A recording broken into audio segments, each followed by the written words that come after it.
নিজের সংলাপ ধার করেই আমি তোমাকে প্রশ্ন করি, নাচের যে এই এত গ্ল্যামার, এত সব কিছু বেশি, এত পপুলারিটি, এই যে সব কিছু এত বেশি করে পাওয়া, কোনো রিগ্রেটস, কোনো ক্ষোভ নেই?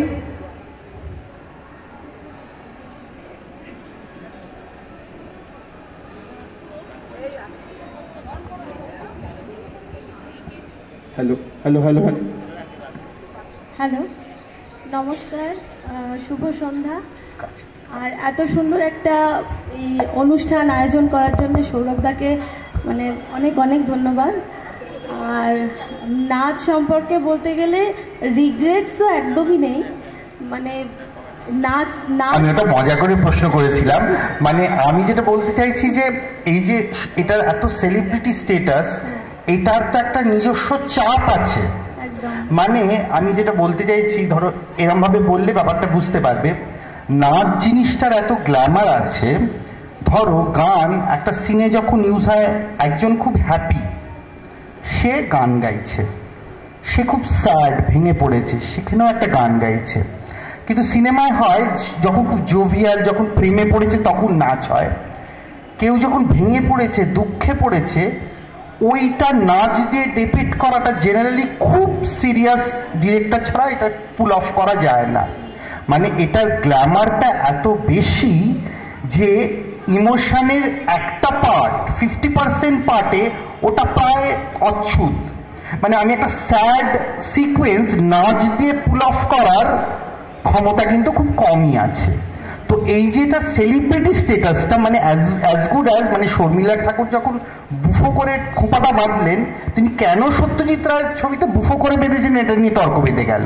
তো এই নাচের যে সেলিব্রিটি স্টেটাসটা, সেটা নাচকে মানে আনন্দের জন্য অফকোর্স ফাইন, সেলিব্রেশন ফাইন, কিন্তু other side of the emotion ওটাতে অলমোস্ট ব্যক্ত করে দিয়েছে। এই ব্যাপারটা সম্বন্ধে তোমাদের সকলেই জানতে চাইবো যে কি মনে হয় ব্যাপারটা।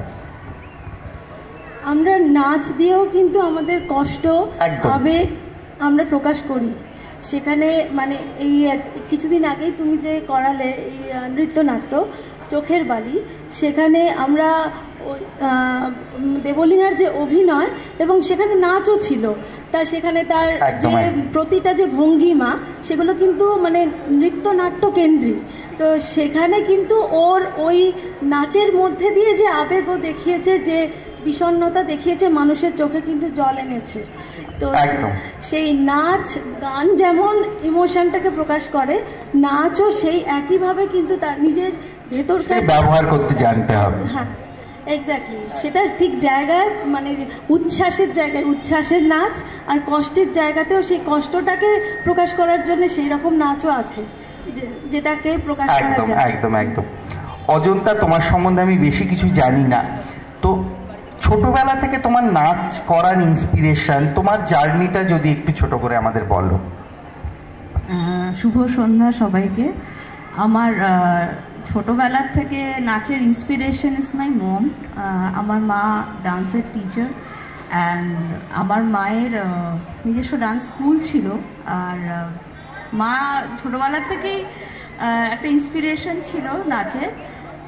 ওখানেই আমার মানে 5th ইয়ার কমপ্লিট করে ক্লাসিক্যাল ডান্সটা, ভরতনাট্যমটা শেখা। কিন্তু আনফর্চুনেটলি নাচটাকে নিয়ে আমি খুব একটা এগোতে পারিনি। এটা একটা মনে একটা খুব দুঃখ। মেডিকেল ফিল্ডে যেহেতু আছি, প্রপারলি টাইম দিতে পারি না। কিন্তু ছোটোখাটো কোনো প্রোগ্রাম মানে মানে কিছু পারফরমেন্স থাকলে সবসময় একটা এনথুজিয়াজম নিয়ে আর কি নেমে পড়ি। তোমাদের মেডিকেল স্কুলের ফেস্টে করতে, মেডিকেল কলেজের ফেস্টে?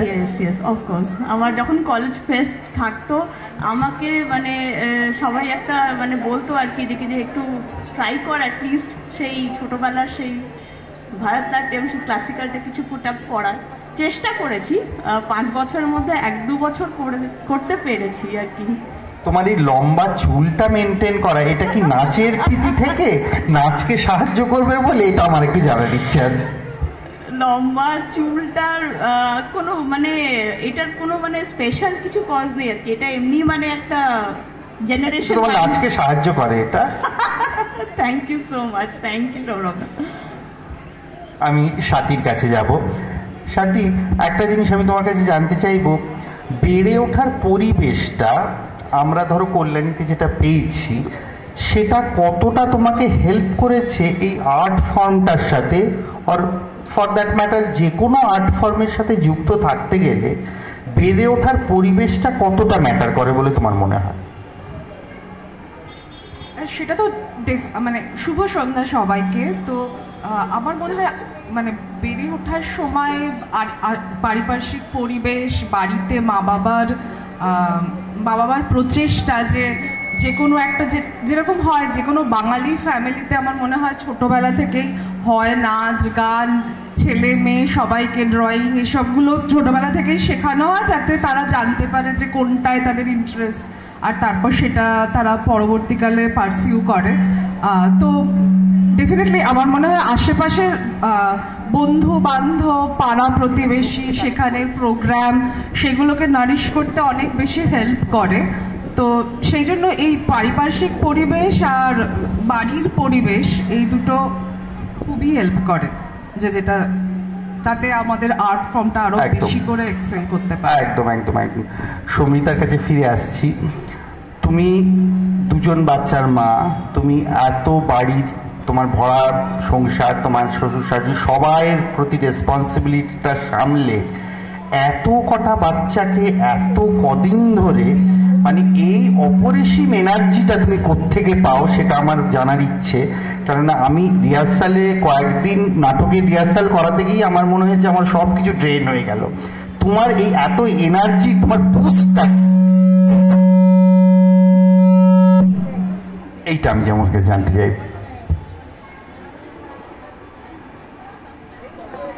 নিজের মানে পজিটিভিটি, মানে আমি একটা টাইম এই যেটা আর কি মানে অনেকেরই হয় যে পড়াশোনা মানে মধ্যবিত্ত বাড়িতে কি পড়াশোনাটাকেই প্রেফারেন্স দেওয়া হয়। তো সেখানে ওই এমএসসি বিএ করে তারপরে একটা টাইম একদিন আমি মানে কিছুদিন আমি কলেজে পড়িয়েছি, জুলজির মানে গেস্ট লেকচারার হিসেবে কাজও করেছি। তো সেখানে তখন আমার মনে হতো না যে আর নাচটাকে নিয়ে আমি মানে নাচকে প্রেফারেন্স দেবো ভাবিনি। তো এইভাবেই মানে তারপর বিয়ে হলো, এইসব মানে পরপর চলতে চলতে মানে এখন নিজের আইডেন্টিটি খুঁজতে গিয়ে আর কি মনে হচ্ছে যে এখন নাচটা মানে আমাকে একটা আইডেন্টিটি দিতে পারে। এবং এতে ছোটোর থেকেই মানে এই নাচ ব্যাপারটাকে মা এত বেশি সাপোর্ট করেছে। মা নিজে স্কুল টিচার হয়ে মানে আমাকে সেই একটা দিন, সেদিন উনি নিজের মুখে আমাকে বলছিলেন। হ্যাঁ বলো। হ্যাঁ, রবিবার দিন একটা দিন ছুটি পেত, সেই দিনটা মা কলকাতায় মানে প্রথমে আমি কত্থক শিখেছি, কমপ্লিট করার পর গুরু থাঙ্কুমণি কুট্টির কাছে আমাকে নিয়ে আসতো ওই একটা দিন। মা সেই দিনটাও ওখানে গিয়ে বসে খাতা দেখতো, প্লাস আমাকে নাচের ক্লাসে দিয়ে আর কি যে না মেয়ে নাচ ভালোবাসে, করুক যতটা পারে।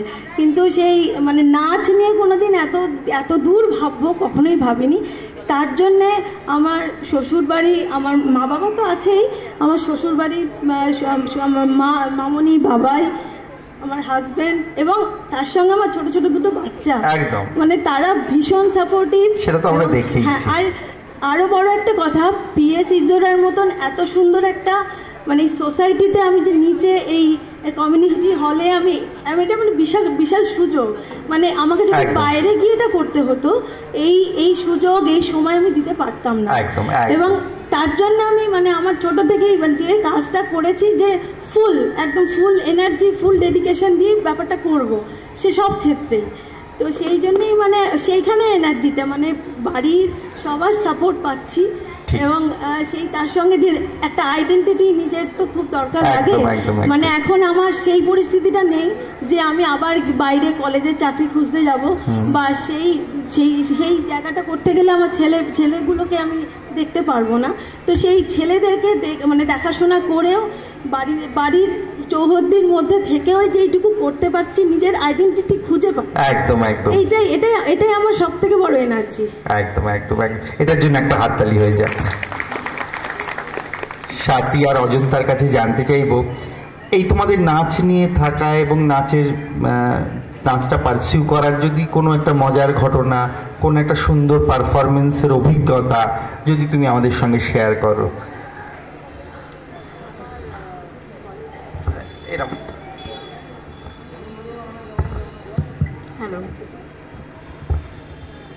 হ্যালো হ্যালো,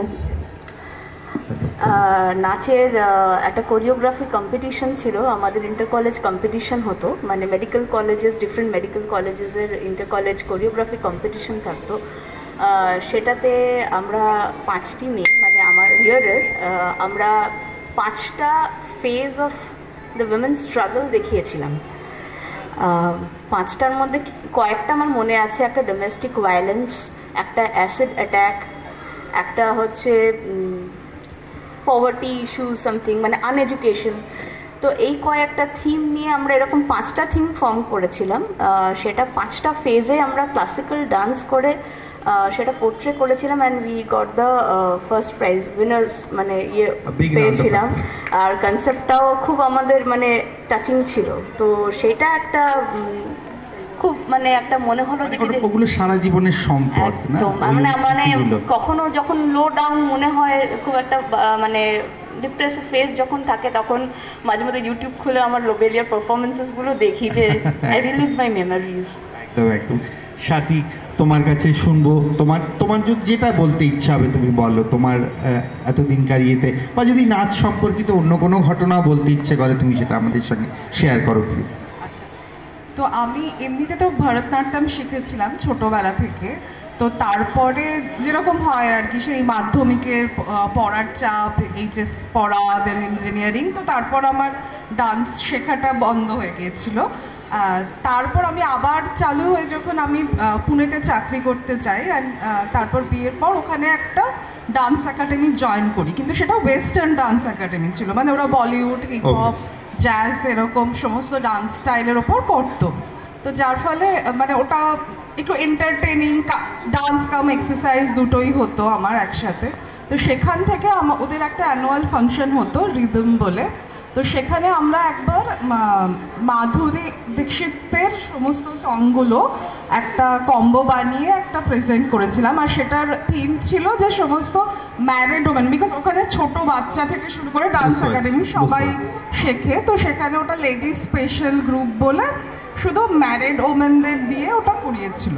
তো তাতে মাধুরীর আর কি যে যতগুলো মানে কয়েকটা 3-4টে সিকোয়েন্স একসাথে কম্বাইন করে, so it's a combo of classical plus Bollywood and semi classical, সব মিলিয়ে ওটা আমরা খুব এনজয় করেছিলাম। আমি নাথিং টু মেনশন স্পেশালি, না কিন্তু আমি বুঝতে পারছি মেমোরিটার ভ্যালু তোমার কাছে, এগুলো সারা জীবনের সঞ্চয় হয়ে থাকে।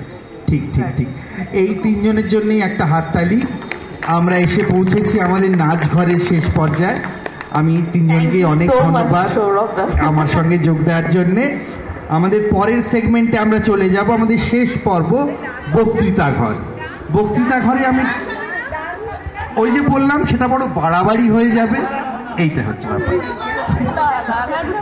না এরা আমাদের অনেক নাচ দেখেছে, আর পরের বার তো আমি অজন্তার ওর বরকে ছাড়ছি না, আমি ওদের বুক করে রেখেছি, সুতরাং ওরা কোথাও যেতে পারবে না।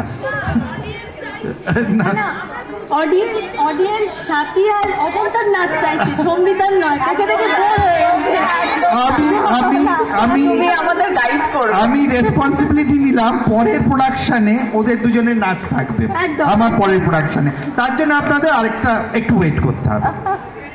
অনেক ধন্যবাদ 3জনকে। Thank you. আমাদের